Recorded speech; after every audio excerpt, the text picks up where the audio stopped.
Coach Baker has shared, I'm the director of Fellowship of Christian Athletes. So we have the privilege and opportunity to work with coaches and athletes all around the Gulf Coast of Texas. And so it's been my privilege to work with him and invite him on our board, like he said. But I did something hard. I mean, I've done a lot of things hard in my life. I'm 54 years old. I know I don't look like it, but I'm 54 years old. Started doing triathlons at 50. Anybody know what a triathlon is? You swim, you bike, and you run. So there's different levels of triathlon. So you got a sprint, which I call the baby tri. Okay, the baby tri. That's the sprint level. And then the next level is the Olympic, right? A little more difficult. And the top of the line is the Ironman, right? So 2 weeks ago, I did my first Ironman. And so you swim. Now, I did an Ironman 70.3. The one coming up in the Woodlands is the Ironman 140.6. So that's the mileage you do. So the 70.3 is still an Ironman, right? They don't call it an Ironman, as Coach Baker said, for nothing. But I did my first Ironman 70.3 down in Galveston last weekend, 2 weekends ago, not this past, but the week before. And so I just want to really bring some learnings that I learned, some life lessons that I learned from that Ironman event. Is that okay with you guys? Sure. I mean, I could talk about a lot of things for 12 minutes, but I thought, you know what? I've been evaluating the whole deal with this Ironman event. And so I'm thinking, man, what are some life lessons that I can take from this event? The Ironman that I did was, like I said, it was a 70.3. So it was 1.2 mile swim. When you think about that, you run a mile every day, every other day, right? 1.2 mile swim, a 56 mile bike, and then a half marathon. Okay, and so we'll get into a little bit more of unpacking it as I go. But I did that event, and I thought, man, there's no way I'm going to be able to do it. Right? There's no way I can do this. I'm 54. I've only done baby triathlons. I've done the baby triathlons. I've done about 30 of them over the last 3 or 4 years. I've done one Olympic distance, which is a little more challenging. And so just to give you a time context, the baby triathlon, the sprints I call them, I do those in about 1 hour and 28 minutes, right, of swim, bike, run. The Olympic distance that I did in a 3 hour and 4 minute time frame. And then the Ironman that I did last weekend, I did in 6 hours and 6 minutes. And so it's 6 hours of straight exertion, right? Straight competition, straight swim, bike, run, right? It's 6 hours, no stopping. And so as I did this event, I thought, you know what? As I look back on it, what are some things, some life lessons that I could share with you that I think I learned from doing that event that I can transfer into my life? Even at 54 years old, I can transfer them into my life. So you guys ready? I'm going to give you 6 of them. We won't be long. I'm going to give you 6 of them. And then at the end, I've given you guys a card that says unstoppable on it. And this has kind of become my life Bible verse, if you will, or my life quote. I can do all things through Christ who strengthens me. You know, most athlete guys and gals put that on their face or whatever, they write it around. But be unstoppable. And so as I look at the 6 life lessons from this Ironman, I think, how can I share or relate to you how to be unstoppable in life? How to be unstoppable. Who stops you? Yourself. That's the only person in life who can stop you, is self. Nobody else. I hear people all the time, I hear athletes say, coach won't let me play, coach this, coach. Nobody stops you. You stop yourself, right? A lot of what Coach Baker just talked about. Relationships, right? So I want to give you 6 life lessons that I learned. Number 1, here it is. Dream it, then do it. Dream it, then do it. If you were to ask me a few years ago, when I turned 50 or 51, 52, I was doing baby triathlons, I call them, these sprints, or that Olympic. If you were to say, man, you can do you ever dream of doing an Ironman event? I would have said, man, no way. I don't dream that for myself. I volunteer at the one in the Woodlands, and I see what those guys and gals go through, the pain, the torture on their body. I'm not interested. Don't sign me up. But then the more confident, the more comfortable I got, the more I started training, the more I thought, I can dream this. I can do this. I'm the only one that stops me. And so why not? Let's go for it. So I began to dream it for myself, right? Dream it, then do it. Setting goals gives your faith or your life direction, right? Setting goals gives you direction in life. And so I began to set some mile markers, some goals for training. I dreamed it, and then I did it. There's nothing that you can't do if you dream it. Would you agree with that? Nothing you can't do. If you can dream it, you can do it. And so I dreamt it, and I did it. Second thing. A plan leads to progress. A plan leads to progress. So what I did, to help myself stay accountable, because I knew there were going to be some days that I would say, Jamie, you're not going to want to train today. It's going to get hard. You're not going to want to do the things you got to do to separate yourself. You're not going to want to train. And so I knew, because I know me, I'm going to want to eat like I want to eat. I'm going to have some Bluebell ice cream. Anybody with me? I'm going to have some brown. I'm going to eat what I want to eat. And so in order to hold myself accountable, I bought a plan. I invested in a plan, a training plan. You guys have those? Yeah. So we do it for the physical training, right? But we don't do it for life training necessarily, do we? And so in order to be successful in life, Coach just gave you, get in the room, right? I got to create a training plan. And so I created a training plan. Invested in it, put it together. 6 days a week since December the 14th. Say it, December 14th. December 14th. Since December the 14th, I've trained 6 days a week. Swim, bike, run, weight room. Swim, bike, run, weight room. Many times I would get in the weight room, lift, and then go swim 2,500 yards. Get in the weight room, lift, and go run 7 miles on the treadmill. Get in the weight room, lift, and go bike 50 miles. Every Saturday since December 14th, I trained according to my training plan.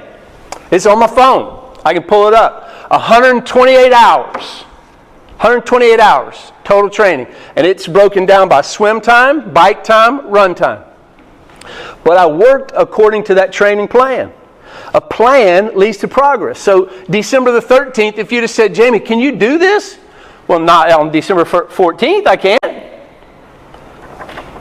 I wasn't in good enough shape to do it. I'd only done baby tries. But by December 15th, I started working this plan. 16th, started training 6 days a week.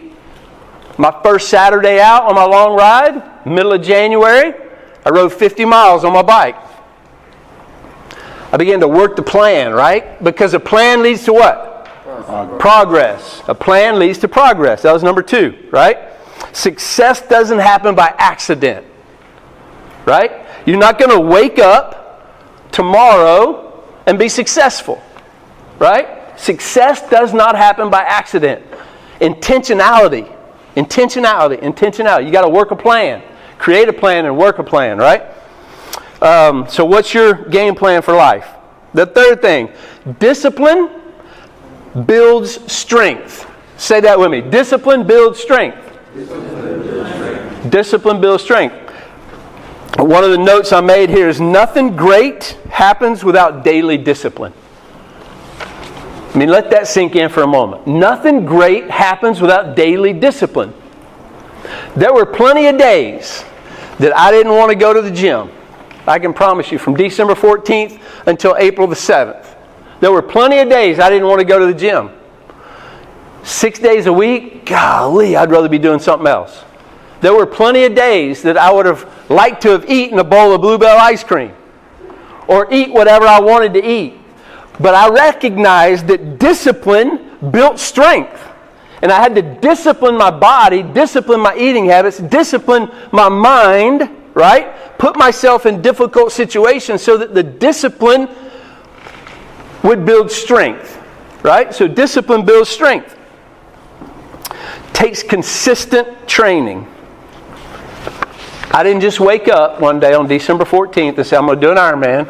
I dream it, I can do it, and then walk out on December 15th and do it. I've known people who've tried it, and they couldn't do it. It's not possible, right? I've known people who've tried it. I have a question. Was it harder starting? Like, for example, you wake up and you start putting your gym clothes on. Was it harder in the moment of you actually working out, or was it harder when you were thinking about doing it? I think there were both. So it was difficult to get going. You know, the hardest part of doing anything is getting started, right? That's the hardest part of doing anything in life. And so getting started, once you make the commitment, I'm in, and you start it, it gets a little easier. Now, there's spots all along the journey, I'm going to talk about in a second, all along the journey that you want to feel like quitting, right? That's difficult. Like I said, there were days that I didn't want to get up at 4:30 in the morning and be at the gym by 5 and lift and then swim 2,500 yards or 2,800 yards or ride a long distance on a Saturday morning. Every Saturday since December, I've ridden at least 25 miles. Middle of January, on Saturday morning at 7:30, I started my 50-mile rides. So every Saturday morning, for a number of Saturdays, I've ridden 50 miles and then get off the bike and do what they call a brick session, which you 2 events back to back. They're bricked. So you bike and then you run, right? So I would get off the bike after riding 50 miles and I would run for 7 or 8 right off the bike. And so there were days that I didn't want to do that. It was hard, right? So absolutely, good question.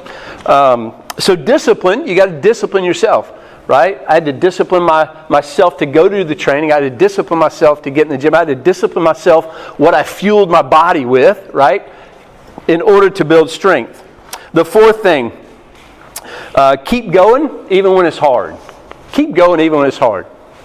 There were days for me as a triathlete, as an Ironman, that, I didn't want to do it, right? When I got into the race, the wind in Galveston, we did in Galveston. If you've ever been to Galveston, you know the wind is already, on the coast, it's already a challenge, about 14, 15 miles an hour, most good days. On this day, the weather had dropped. It was 57 degrees at 5:30 in the morning, standing in transition in my triathlon suit, and it's pouring down rain, 57 degrees. And I'm standing there with other athletes, and we're just shaking because we're cold, right? And we're staring at our bike going, man, well, how are we going to do this? And then on the bike, we start out, and the wind is 29 miles an hour into your head, into your face. And so we're riding 29 miles an hour into headwind. I normally ride on my bike about 22 to 24 miles an hour. I was pedaling my guts out to stay at 16 miles an hour. That's how tough the wind was. And so keep going even when it's hard. But what did I do? I just kept down in my aero position, and I put my head down, and I said, you can do this. You've trained too long. You've trained too hard. You've dreamt. You've got this. You can do this. And for 28 miles out, I said that same thing over and over to myself. Keep going. It's getting harder. Keep going. Keep going. You can do this. I would pass this person who's the wind has caused to wreck on their bike. I would pass this person who has a flat tire. This person who has wrecked and is skin up. This person who the ambulance is loading in to transport.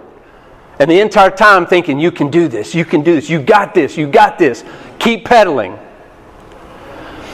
Coach Baker said, my grandmother used to say, when the going gets hard, when the going gets tough, the tough get going. The tough get going, right? And so keep going even when it's hard. Perseverance and resilience are non-negotiables. If you want to be successful in life, perseverance and resilience are non-negotiable. You see, you won't be successful if you start out, right? You start, that's the hardest part. You start, and then you go, screw it, forget it. It's too hard, right? That's not success. Perseverance and resilience are non-negotiables. Put your head down. Keep telling yourself, you can do this, you can do this, you can do this. Whether that's professional, whether that's academic, whether that's sports, whatever you want to do in life. If you dream it, you do it, right? But it's not going to be easy. I told my daughter, who's in med school right now, 4th year med school student, I said, if it's easy, everybody be doing it. If it's easy, everybody be doing it. That's why very few people complete an Ironman. It's not easy. If it were easy, everybody do it. Number 5, the life lesson that I learned from this Ironman is you can't do it alone. You can't do it alone. Coach talked about needing relationships, right? You can't do it alone. One of the things that I learned is that I experienced is Ironman finish lines aren't crossed without encouragement. Ironman finish lines aren't crossed without encouragement. All along the bike route, we had encouragement. Coming out of the swim, we had encouragement. Taking off the wetsuit, running, we had people lined up encouraging. Into transition, getting my bike gear on, getting on my bike, going out, had encouragement. People cheering you on. You can do this. You can do this. There were 2 times on the bike. 2 times, about mile 23, between mile 22 and 23, and around mile 39, 40. 2 times that I thought to myself, I'm not going to do it. That's too hard. I'm not going to do it. It would be easier for me to just pull off the road and let what's called SAG patrol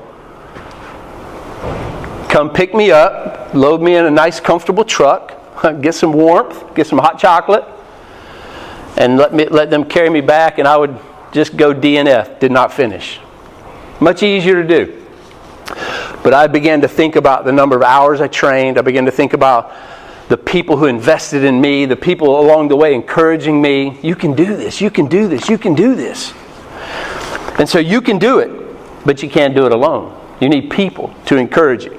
On the run route was the second time, or I should say the third time, that I thought, man, I'm just not going to finish. Because I'd exerted so much energy on the bike to keep 16 miles an hour. That way I didn't stay on the bike for 5 hours. I'd exerted so much energy. About mile 41, I thought, man, I'm not going to get off this bike and run 13.1 miles. My legs have nothing left. Nothing. But I did. And I started running. Hardest part's to start, right? I started running. Rounded the first corner. We run through Moody Gardens. There were 3 4.5 laps. So right at that. We run through Moody Gardens. I'm on the first lap. I rounded the first corner, and guess who's there? My family. Now, if you've never done an endurance race or endurance sport, and you're completely exhausted and your body, you're having to negotiate with your mind and body to get going, to keep going. When you see somebody you love that's encouraging you, it's an emotional deal, right? And so I saw my family, and they're cheering me on. I'm like, man, I can do this. I can do this. And then every lap around Moody Gardens, every lap, I saw my family, because they strategically positioned themselves so that I would see them throughout the race. And every lap I saw them. And then I get to mile 9. And I'm like, all right, I'd already decided in my mind, if I'm going to walk, I'm going to take my Garmin watch, and I'm going to walk for only 30 seconds at the time. So I'm going to look at it and just walk 30 seconds, that's it, and then start running again. And so I'm like, about mile 9, I just started walking. I stopped jogging, started walking. About 9 or 10 seconds into that 30-second walk, I heard this one guy. His voice just echoing. You ever been in a situation where you hear one person? Normally, when I was growing up, it was my dad. But I heard this one guy say, hey, you got this. You can finish this. Don't quit now. I started running again. I didn't even go the full 30 seconds of walking. I started running again. Because one guy said, you could do this. So, you can't do it alone. That's the fifth thing. Number 6, and I'm done. Roll with it. Number 6, roll with it. Roll with it. Roll with it. Things rarely go exactly as planned. Right, Coach? Things rarely go as exactly as planned. So I was planning all of my training. I was planning. Man, we're going to have great weather in Galveston. 13-mile-an-hour winds maybe, because that was about the average in the forecast. Man, it's going to be a great time. That's all I trained to, right? That's what I did. That was my mindset. About 80-degree plus weather. Guess what happened when we get there? Pouring down rain, 57 degrees, 29-mile-an-hour winds. So just roll with it, right? You can only control what you can control, right? You can only control what you can control. So just roll with it, all right? So my encouragement to you today is you have a card on your table. Be unstoppable. You're the only person that stops you. If you want to be unstoppable, write some things on the back of that card. You don't have to do it today, but use that card as a way to write some things down, post it up, and remind yourself of, man, I can do all things through Christ who strengthens me. I can be unstoppable. All right? Thank you, Coach Baker. Awesome. Give him a hand. Let's go.